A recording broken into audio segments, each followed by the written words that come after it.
I think that's a mixture of vitality that you have in yourself, and to maintain this vitality by using it constantly. Because you can have vitality, everybody has a kind of vitality, more or less, in himself. But the most important and the most difficult thing is to maintain this vitality and to produce something. And you know, that's the difficulty in my life, that I have two lives practically in the same time. I have the life of a composer, which is pure creativity, and I have a life of a performer, which is reproduce what was created before.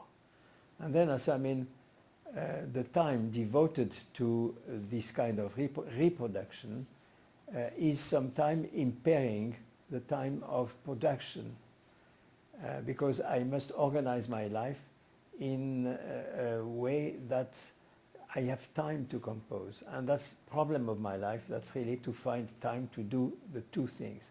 Because I will tell you, if I would be told, for instance, you don't conduct anymore, you have to compose, I would not be really at all touched, because I think that's so important for me is to compose. And perform, okay, I would not perform, that's all. But if I would be told, you don't compose anymore, you have to conduct because that's necessary, then I would be very unhappy, because part of my creativity will be dead then suddenly. Therefore, also, I mean, there is a kind of instinctive creativity which is necessary, and in the same time, you have to use it in the best way that it is maintained on a high level.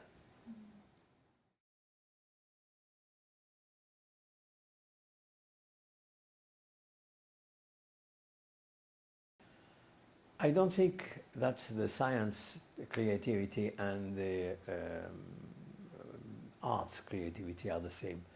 No, they, of course, so basically they are the same. That's invention, and people are gifted with invention, and people are not or less gifted for inventing something.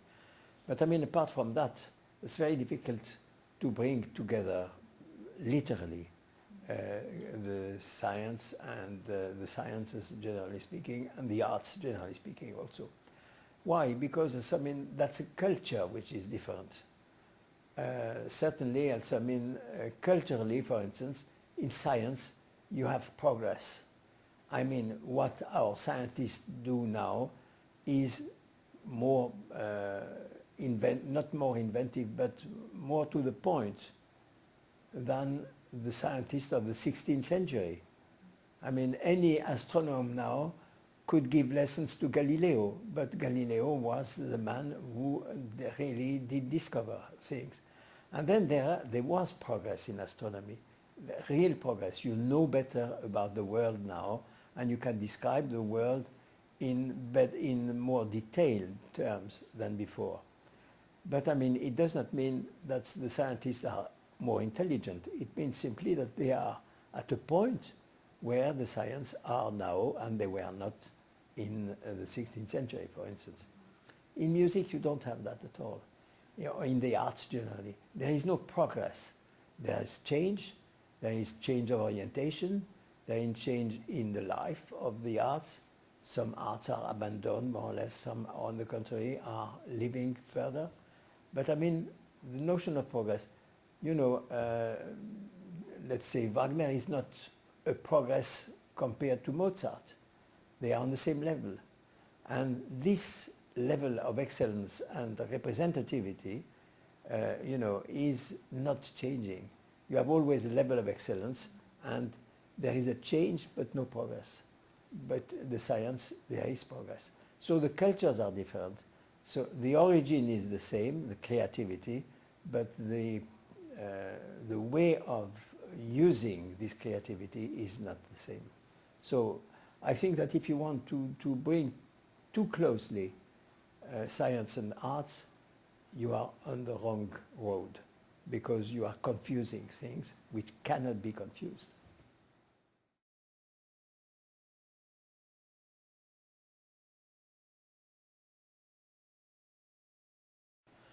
First, I think you don't know the road before having gone through it. And therefore, when you are young and you decide, I want to make music my main life, you have a lot of not all wrong ideas. They are not even wrong. They are abstract, practically. You imagine something. You want to be there. And the instinct plays its part very strongly even. I want to do that. And for me, you know, there are people hesitating because they don't know.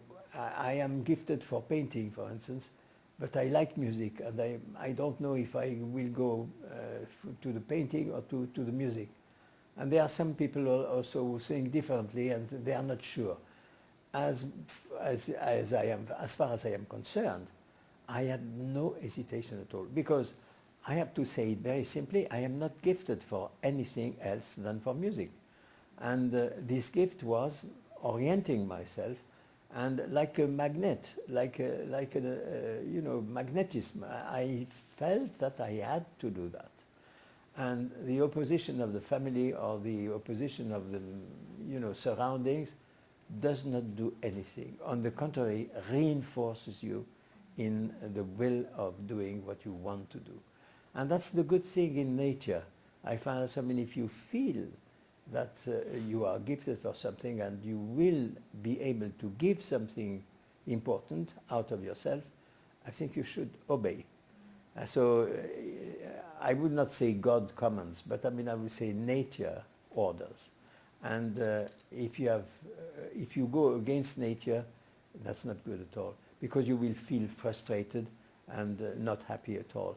And on the contrary, also, I mean, if you are doing what you want to do, sometimes that's true, it's tough, it's difficult. Sometimes you get not discouraged completely, but I mean, you get on difficult days, let's say. But I mean, the instinct goes back and helps you always to overcome these difficulties.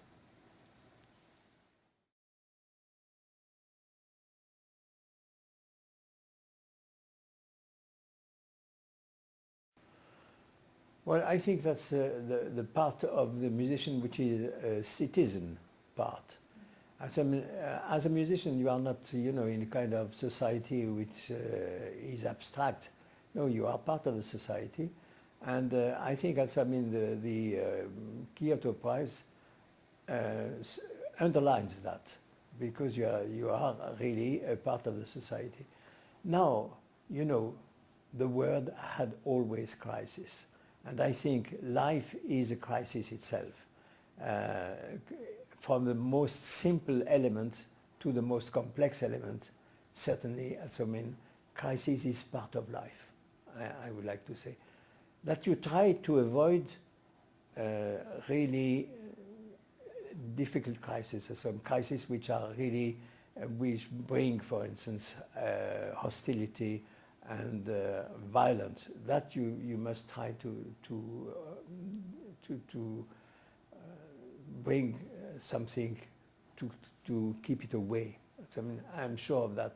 But I mean, you can work in this direction, but by yourself you cannot do very much. You must be already belong to this society to try to influence the society. I think, so I am very modest in this kind of thing, because even if you take position in this conflict, I take this, you know, part. Well, all right, good, and what? That's the problem. I mean, when you are isolated alone, you cannot do very much. When you are a group, that's already much more satisfying and much more effective. And as I see it deeply, you must always try to solve the crisis one after another. But you must be aware that there will be always crisis, because only the differences of culture, the difference in reality, I mean, you know, people from far from each other, they develop differently. And these developments are bringing automatically, you know, differences, and these differences can be dangerous. If you can avoid the danger, that's perfect.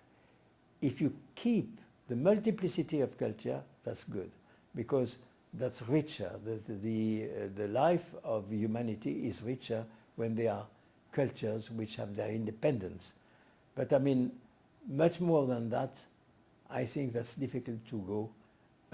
And you must have always this ideal in front of you, and knowing that realistically this ideal is difficult to attain.